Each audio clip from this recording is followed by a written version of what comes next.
Well, good morning everybody. Welcome into the greenhouse. It is April the 7th. I thought I would give you a quick update on the aquaponics before I get around to hopefully not sacrificing my first Malabar spinach that I put out here, but we've been getting some oddly cold nights and I don't know, I've had an awful lot of die-offs with things that I brought outside. But anyway, let's take a look at what's still alive and then I'll show you that Malabar spinach that I'm going to put in here. Poor thing is in such desperate need of a transplant, but you'll see that in a second. How's that catmint looking? That's fantastic. It's going to be time for a harvest of that soon. And it's just April. I love it. Absolutely love it. And the smell of catmint, for those of you who aren't familiar with it, I don't really know how to describe it other than it's catmint, but it's just an instantly soothing sort of aroma. Same effect in a tea, actually. Had yourself a stressful day at work, you got a choice, you know, you can go and screw up your brain with booze, or you can relax with a nice cup of herbal tea. Personally, I'd choose the herbal tea most of the time.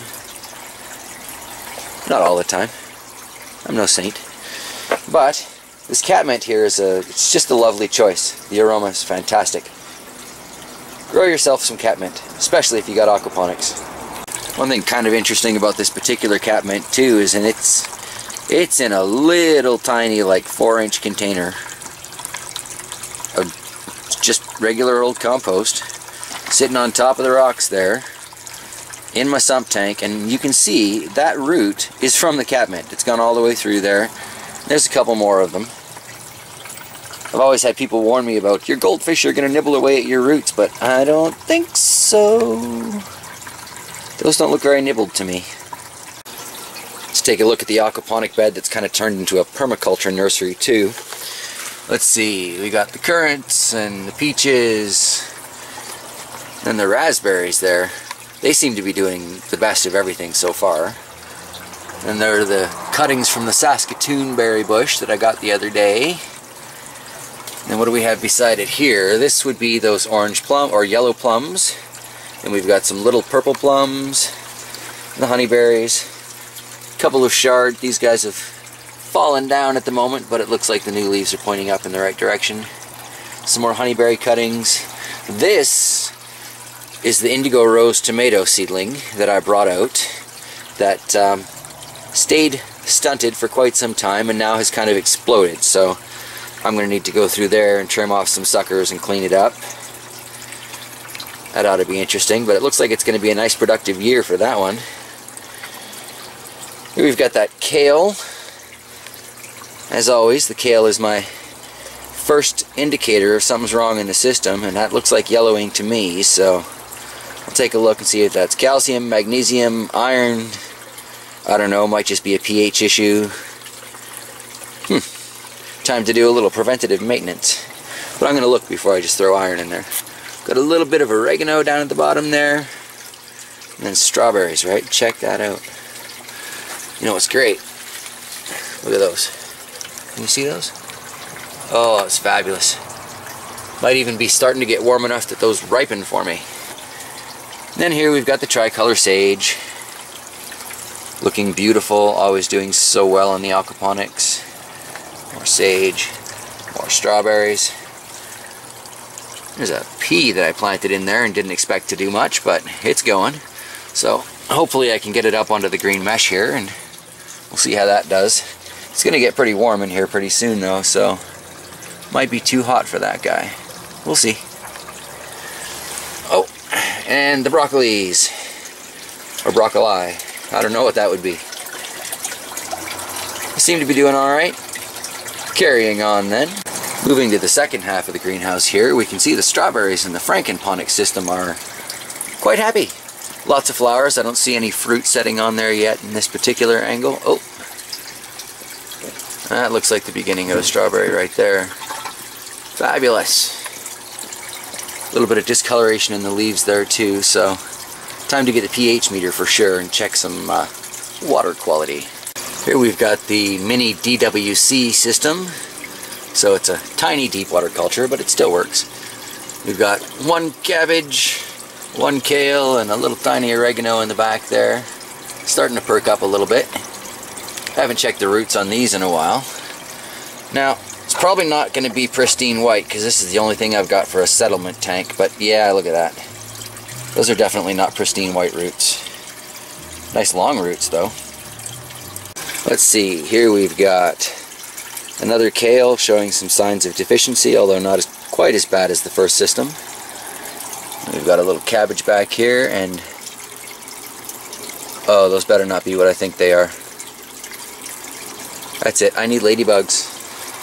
Anyway, got a little more oregano going here, and there's the longer, or the longest, I should say, of the Saskatoon berry cuttings. Figured I'd just try a different spot, see how that works.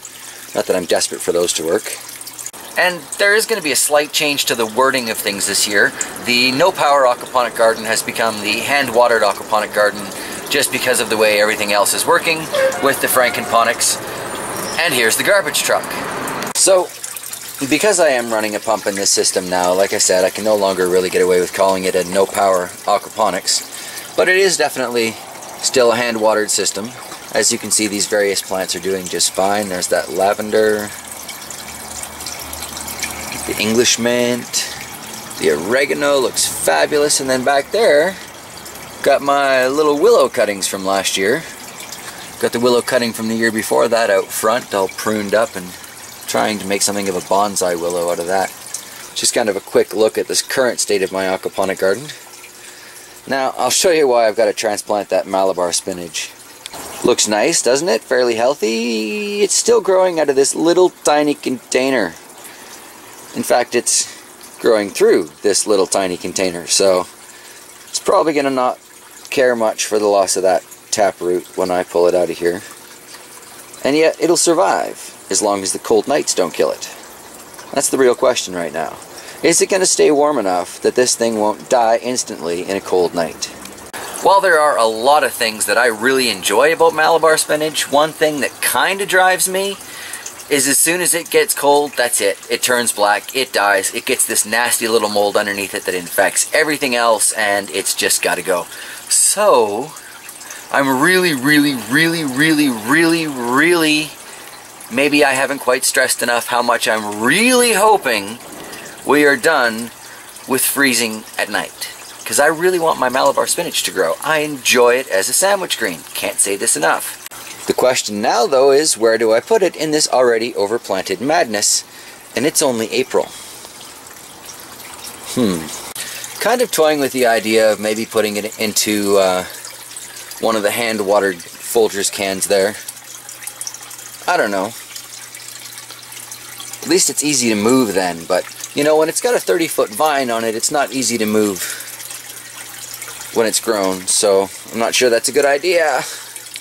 Well, I guess my only real space option that's going to work long-term is to move out this poor little oregano and fill its spot with the Malabar. So, alright. Well, since this is going into the main system, I really don't want too much of that soil on there, so I'm just going to rinse it off a little bit here. A little bit. I'm going to rinse it off a lot and get rid of as much of that as I can. Hopefully without spilling too much into the system here. But I'm not as worried about this back system as I am the front. This is more of the experimental. It's why it's the Frankenponics. Alright, I'm going to take my second hand here and get that cleaned off a little better. Alright, well that may not be perfect, but good enough for me. So, into the garden you go, my little friend. Again, one of those two-handed activities, but there we go. Malabar spinach is in. 7th of April. Let's hope it lives. Seriously, last time I grew one of these things in an aquaponic system, I had at least 30 feet of vine. While I didn't take the time to measure it, I really should have. So if this one lives, maybe I'll get around to doing that this year. Alright everybody, thanks for joining me today. Quick look around my aquaponic greenhouse and joining me for stuffing the Malabar spinach into the garden. Let's all hope for the best on that one. And I guess I will see you next time. Take care everybody.